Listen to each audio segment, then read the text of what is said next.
Assalamualaikum warahmatullahi wabarakatuh. Selamat pagi. Bagaimana anak-anak kabarnya hari ini? Semoga sehat selalu ya. Sebelum memulai pelajaran hari ini, kita berdoa dulu agar pembelajaran hari ini bisa berjalan dengan lancar. Bismillahirrahmanirrahim. Raditu billahi robba wa bil islami dina wa bi muhammadin nabiyya wa rasula.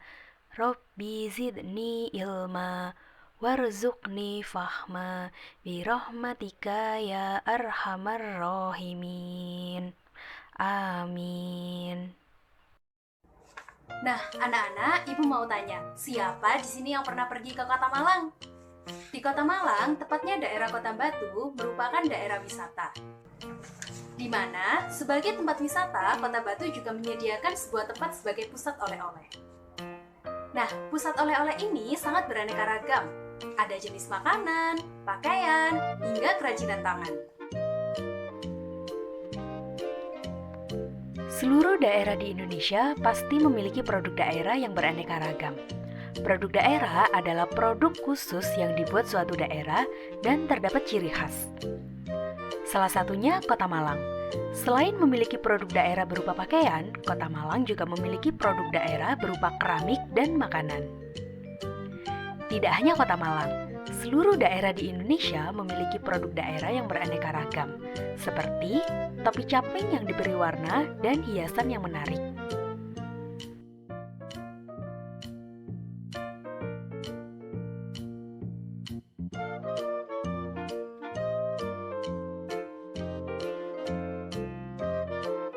Nah, anak-anak, keragaman produk daerah di samping ini memiliki bentuk yang sama dengan bangun ruang. Contohnya, caping memiliki bentuk yang sama seperti kerucut, dan toples memiliki bentuk yang sama seperti tabung.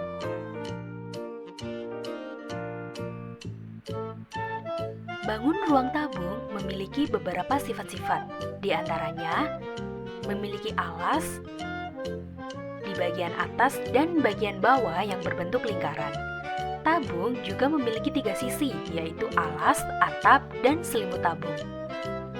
Bangun ruang tabung tidak memiliki titik sudut, namun memiliki 2 buah rusuk yang melingkari atas dan bagian bawah yang berbentuk lingkaran.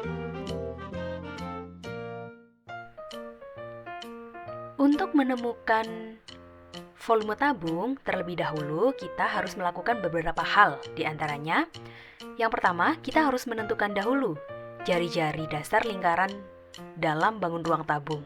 Lalu yang kedua, kita harus menghitung berapa luas lingkarannya. Lalu kita harus mencari berapa tinggi tabung, dan yang terakhir, mengalihkan luas lingkaran dengan tinggi tabung, sehingga akan diperoleh sebuah rumus untuk mencari volume tabung, yaitu luas alas kali tinggi. Bangun ruang kerucut memiliki beberapa sifat-sifat, di antaranya yang pertama, memiliki sebuah alas yang berbentuk lingkaran, lalu memiliki titik puncak di bagian atas dan memiliki selimut atau sisi yang berbentuk lingkaran.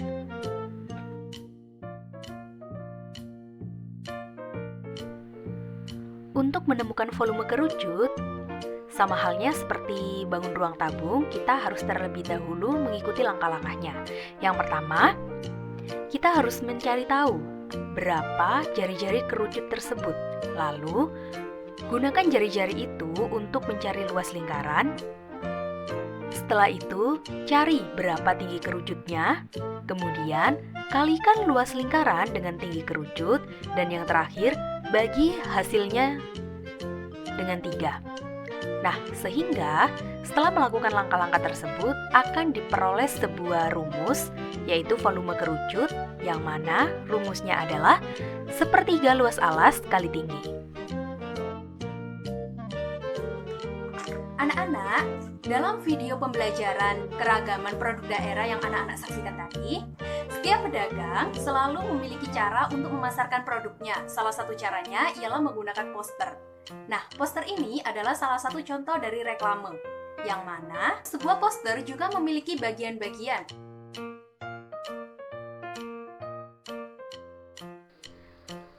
Ada beberapa bagian-bagian ketika kita akan membuat poster. Yang pertama yaitu adanya gambar atau ilustrasi. Nah, adanya gambar atau ilustrasi ini sangat menunjang sekali dalam pembuatan poster. Karena gambar atau ilustrasi ini secara tidak langsung ia akan menjelaskan apa maksud dari tujuan poster ini. Lalu yang kedua yaitu tipe huruf yang menarik. Nah, tipe huruf ini harus dibuat semenarik mungkin. Karena poster ini adalah salah satu dari bentuk kreativitas. Karena kalau misalnya kita tidak menggunakan tipe huruf yang menarik, poster ini akan terlihat monoton dan tidak menarik saat dilihat. Lalu, kita juga harus melakukan pemilihan warna. Nah, pemilihan warna ini harus dilakukan secara tepat. Karena kombinasi warna yang menarik juga akan membuat poster tersebut terlihat menarik. Lalu, kita juga bisa menambahkan beberapa keterangan yang semakin memperjelas apa maksud dari poster ini. Contohnya pada gambar ini, di sini Ibu memberikan contoh sebuah poster yang menggunakan. Di sini ada contoh poster, yaitu poster yang menggunakan gambar atau ilustrasi. Di sini gambarnya kotak susu. Nah, di sini ada tipe huruf. Tipe huruf ini juga bisa dikombinasikan dengan warna. Nah, di sini warna dasar yang dipakai adalah warna biru dan di sini ada beberapa keterangan juga yang diletakkan di atas gambar dan ilustrasinya. Nah, poster ini terdiri dari berbagai macam.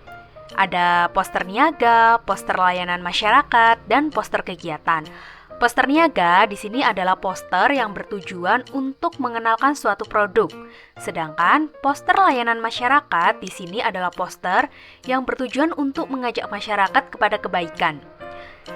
Sedangkan poster kegiatan adalah sebuah poster yang bertujuan untuk memberitahukan suatu kegiatan kepada masyarakat. Nah, anak-anak, dalam membuat poster, kita harus melatih sebuah kreativitas karena poster adalah salah satu wujud kreativitas. Di sini kita bisa menggunakan beberapa cara agar kita dapat melatih kreativitas dalam pembuatan poster. Yang pertama yaitu mengamati lingkungan sekitar. Nah, mengamati lingkungan sekitar ini berarti kita memvisualisasikan dan menggunakan semua indera yang kita miliki, baik indera penglihatan maupun indera pendengaran. Nah, indera penglihatan di sini sangat berperan penting karena indera penglihatan ini akan mempertajam kreativitas yang kita miliki, juga mempertajam pikiran dan meningkatkan kepekaan indera seseorang. Selanjutnya yaitu berimajinasi. Berimajinasi di sini maksudnya yaitu kita harus merenung dan mencari celah atau melakukan perbaikan terhadap suatu usaha. Jadi, poster ini digunakan untuk mengenalkan suatu usaha. Contohnya seperti poster niaga tadi ya yang Ibu contohkan sebelumnya. Lalu cara yang ketiga untuk melatih kreativitas dalam pembuatan poster yaitu mengambil sudut pandang yang berbeda. Nah, mengambil sudut pandang yang berbeda ini berarti kita harus berpikir out of the box, yaitu berpikir yang tidak biasanya atau pemikiran yang tidak biasa dilakukan oleh orang lain. Selanjutnya yaitu kita harus melakukan sesuatu. Nah, melakukan sesuatu di sini kita harus melakukan hal-hal yang positif atau hal-hal yang belum pernah dikerjakan. Serta kita juga harus sering berinteraksi dengan banyak orang, baik dengan anak-anak, dengan lingkungan sosial, maupun dengan banyak masyarakat. Selanjutnya untuk melatih kreativitas dalam pembuatan poster yaitu kita harus mencatat. Jadi, kita harus selalu mencatat apa saja ide-ide yang kita temukan agar kita tidak melupakan ide-ide tersebut saat kita akan membuat poster. Selanjutnya, yaitu kita harus menambah wawasan. Nah, untuk orang-orang yang kreatif, menambah wawasan ini sangat penting dan wawasan itu sangatlah luas. Kita bisa mempelajari hal-hal baru di lingkungan sekitar. Atau kita juga bisa belajar dari internet, dari majalah, dari buku, dan banyak sekali media yang bisa kita gunakan untuk menambah kreativitas kita. Dan cara yang terakhir yaitu disiplin. Mengapa disiplin? Karena seseorang yang kreatif mempunyai jiwa kedisiplinan yang tinggi untuk menciptakan ide-ide baru dan ketekunan dalam mewujudkan ide-ide tersebut.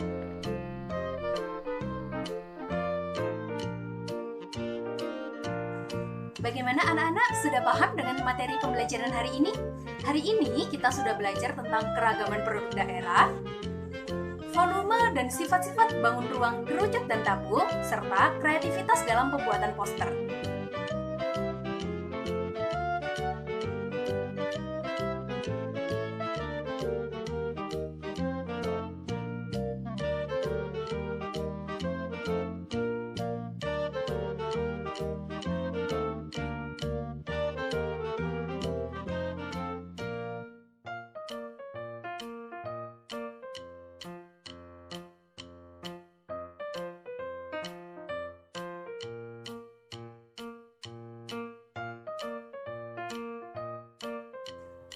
Nah, agar anak-anak lebih memahami materi yang Ibu sampaikan hari ini, anak-anak bisa mengerjakan LKPD yang sudah Ibu bagikan melalui grup WhatsApp. Baik, sebelum mengakhiri pelajaran hari ini, agar pembelajaran hari ini bisa bermanfaat, kita berdoa terlebih dahulu ya.